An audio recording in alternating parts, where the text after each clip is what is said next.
Hello বন্ধুরা, তোমরা সবাই কেমন আছো? আশা করি ভালো আছো। আজকে আমরা রওনা দিয়েছি দার্জিলিং এর উদ্দেশ্যে। একটু চা খেয়ে উঠে পড়লাম ট্রেনে। কলকাতা থেকে রাতের বেলা ট্রেনে উঠে সকালে এনজেপি পৌঁছানোর জন্য অনেক কটাই ট্রেন রয়েছে। তোমরা স্লিপারে গেলে অনেক কমেই তোমরা পৌঁছে যাবে এনজেপি। এনজেপি পৌঁছে ব্রেকফাস্ট করে উঠে গেলাম শেয়ার গাড়িতে। এনজেপি থেকে শেয়ার গাড়িতে মাত্র ৩০০ টাকায় পৌঁছে যেতে পারবে দার্জিলিং। গাড়িতে উঠে কিছুটা আসার পরে শুরু হয়ে যাবে এইরকম মনোরম দৃশ্য, যা দেখতে দেখতে গাড়িতে ৩ ঘন্টা অনায়াসেই কাটিয়ে দিতে পারবে।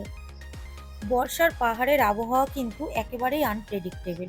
একটু আগে পরিষ্কার আকাশে রোদ ঝলমল করছিল, আর এখন চারিদিকটা কুয়াশার মতন মেঘে ঢেকে গেছে এবং হালকা হালকা বৃষ্টিও শুরু হয়ে গেছে। এই হচ্ছে আমাদের রুম। একটু মেসি হয়ে আছে, ইগনোর করে যেও। আচ্ছা, তোমরা এখানটায় ৭০০ থেকে ১০০০-এর মধ্যে রুম পেয়ে যাবে, তবে ভিউ রুম নিতে গেলে সেক্ষেত্রে একটু বেশি পড়বে।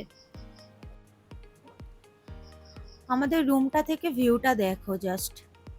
এখানে বসে বসে সারাদিন অনায়াসে কাটিয়ে দিতে পারবে।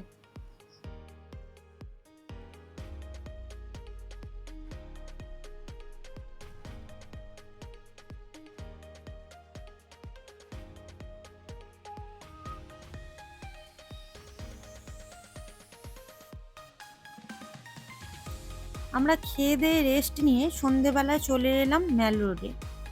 এখন বৃষ্টি পড়ছে আর আমরা চলে এসেছি গ্ল্যানারিসে। দার্জিলিং এসেছি আর চা খাবো না, সেইটা কি হয়? তার উপরে আবার বাইরে বৃষ্টি। আজকে জিকো আমাকে চা বানিয়ে খাওয়াচ্ছে মানে হাফ তো বানানোই রয়েছে বাড়িতে, যেহেতু আমি ওকে সবসময় বানিয়ে খাওয়াই, তো সেই কারণে এখন ও আমাকে সার্ভিসটা দিচ্ছে।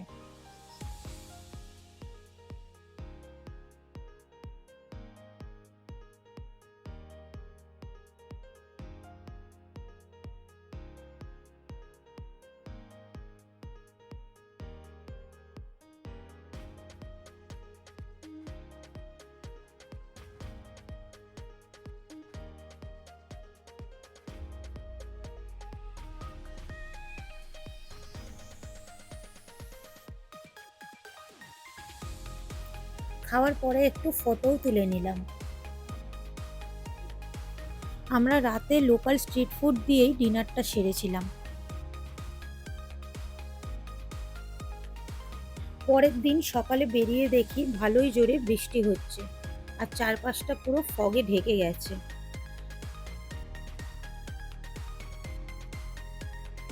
আমরা সকাল সকাল সবার প্রথমে চলে গেলাম মহাকাল মন্দিরে।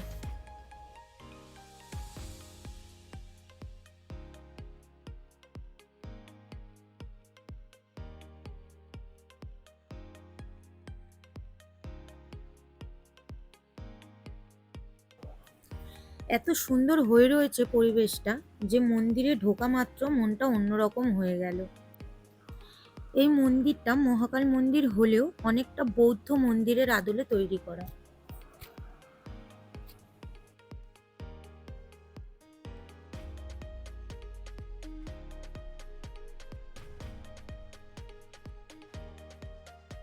আমাদের পুজো দেওয়া হয়ে যেতেই আজকে আবার চলে গেছিলাম গ্ল্যানারিসে ব্রেকফাস্ট করতে। এদের যে এই ওপেন স্পেসটা আছে, এইটা ক্লোজ ছিল এত বৃষ্টির কারণে, তাও আমরা ভিতরে না বসে জোর করেই এখানে বসেছিলাম। বৃষ্টির সৌন্দর্য উপভোগ করতে করতে চায়ের ফিলটা নেওয়ার জন্যই এখানে বসা।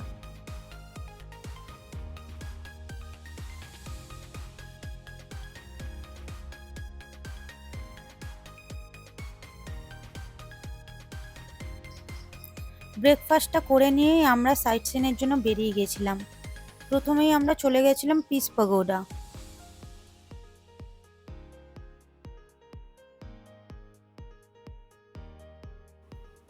ওখান থেকে সোজা চলে গেলাম বাতাসিয়া লুপ।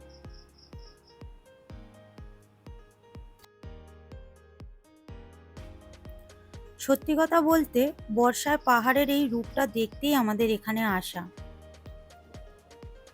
এরপর বাতাসিয়া লুপ থেকে আমরা চলে গেছিলাম ডালি মনিস্ট্রি।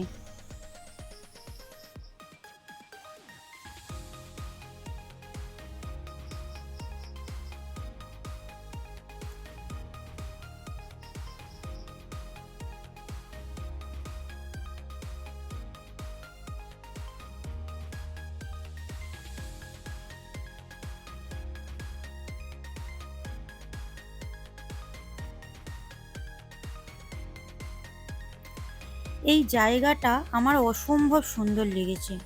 মনেস্ট্রির সামনে দাঁড়িয়ে চারপাশটা এত ভালো লাগছে যে এটা মুখে বলে ব্যক্ত করতে পারবো না।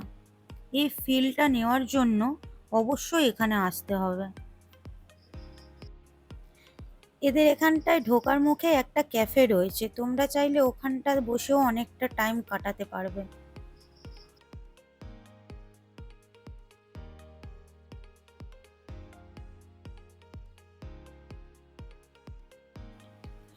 মনেস্ট্রিতে অনেকটা সময় কাটিয়ে আমরা বেরিয়ে পড়েছিলাম দার্জিলিংয়ের বিখ্যাত টি গার্ডেনের উদ্দেশ্যে।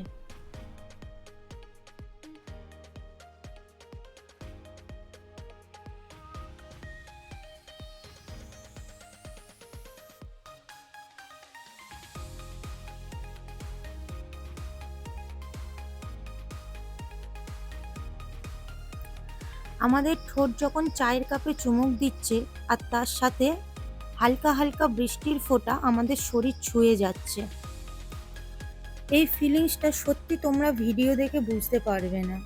এই ফিলটা নেওয়ার জন্য এখানেই আসতে হবে, আর এই বর্ষাকালেই আসতে হবে।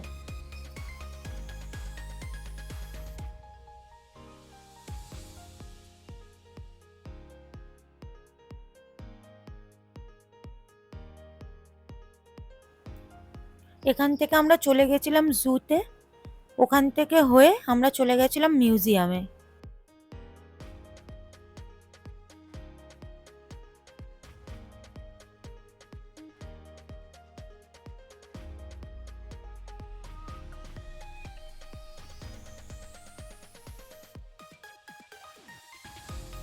সারাদিন ঘুরে ফিরতে ফিরতে আমাদের বিকেল হয়ে গেছিল, আর হালকা হালকা খিদেও পাচ্ছিল, তো ভাবলাম একটু খেয়ে নেওয়া যাক।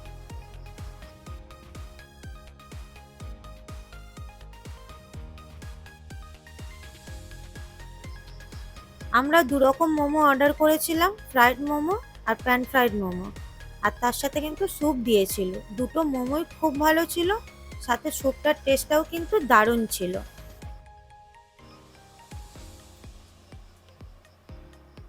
মোমো খেয়ে নেওয়ার পর আমরা একটু চাও খেয়ে নিয়েছিলাম।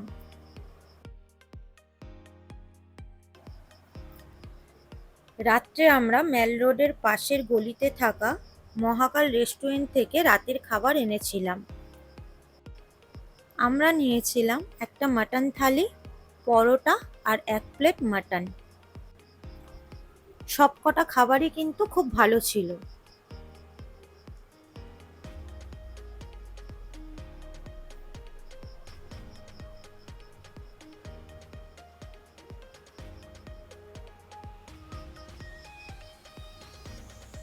তবে থালিতে তোমরা মাটনের পিসটা কিছুটা এইরকম পাবে,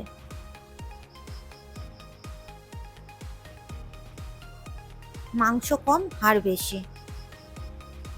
তবে যেটা 1 প্লেট মাটন নিয়েছি ওটা কিন্তু সবকটা পিসই ভালো ছিল। যেহেতু আমার বরের গ্ল্যানারিসের নেশা লেগে গেছিল, সেই জন্য তৃতীয় দিন সকালবেলাও গ্ল্যানারিসে চলে গেছিলাম ব্রেকফাস্ট করতে। ব্রেকফাস্ট সেরে আমরা বেরিয়ে পড়েছিলাম ত্রিবেণীর উদ্দেশ্যে।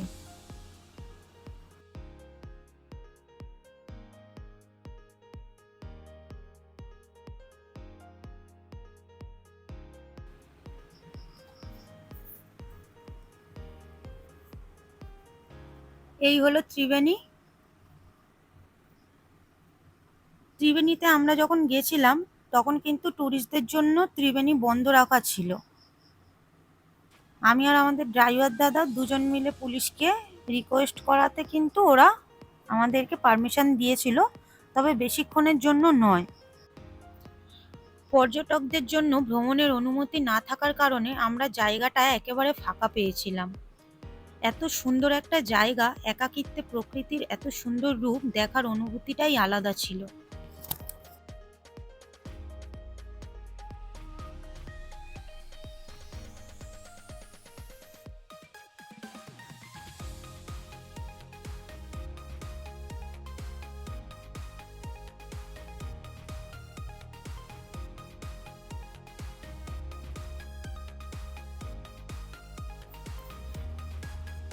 ত্রিবেণী থেকে বেরিয়ে আমরা লামাহাটা যাওয়ার পথে একটা ভিউ পয়েন্টে দাঁড়িয়েছিলাম টি ব্রেক নিতে।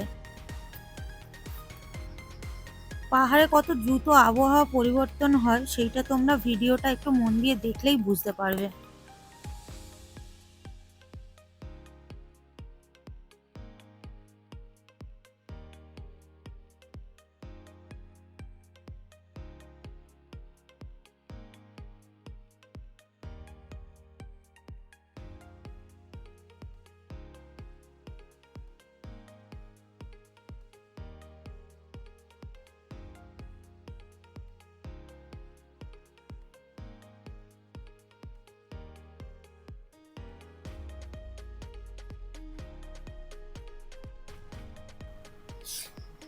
তো ফাইনালি আমরা লামাহাটা পৌঁছে গেছি।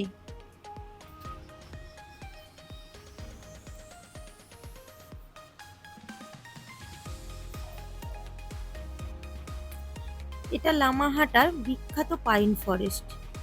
এর রূপে মুগ্ধ হয়ে সারা বছরই বহু পর্যটক এখানে এসে ভিড় জমায়।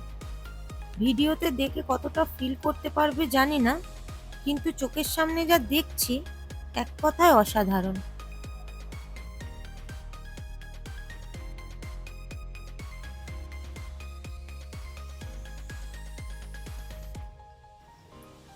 এখানে পাহাড় কেটে কেটে একটা সুন্দর রাস্তা তৈরি করা রয়েছে ওপরে ওঠার জন্য।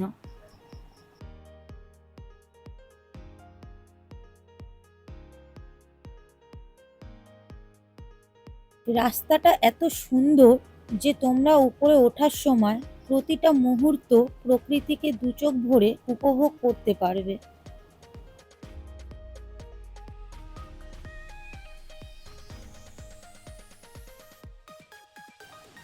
তো আমরা 750 মিটার অতিক্রম করে চলে এসেছি সেই লেকটিতে, যেই লেকটিকে এখানের লোকাল মানুষরা পবিত্র বলে মনে করে। যদি তোমরা লামাহাটা আসো তো তোমরা এই লেকটাকে কিন্তু মিস করো না। আজকের মতন ভ্রমণ পর্ব এখানেই শেষ। পরের দিন আমরা রওনা দেব কার্শিয়াংয়ের উদ্দেশ্যে। আমাদের কার্শিয়াংয়ের ট্যুরের ডিটেলস তোমাদের সাথে শেয়ার করব চ্যানেলের নেক্সট ভিডিওতে। রাত্রে আমরা ডিনার সেরেছিলাম চিকেন তন্দুরি আর কেক দিয়ে। আজকের মতন ভিডিও এখানেই শেষ করছি। ভিডিওটি ভালো লাগলে লাইক ও শেয়ার করে দিও, আর চ্যানেলটি সাবস্ক্রাইব না করে থাকলে সাবস্ক্রাইব করে দিও। টাটা।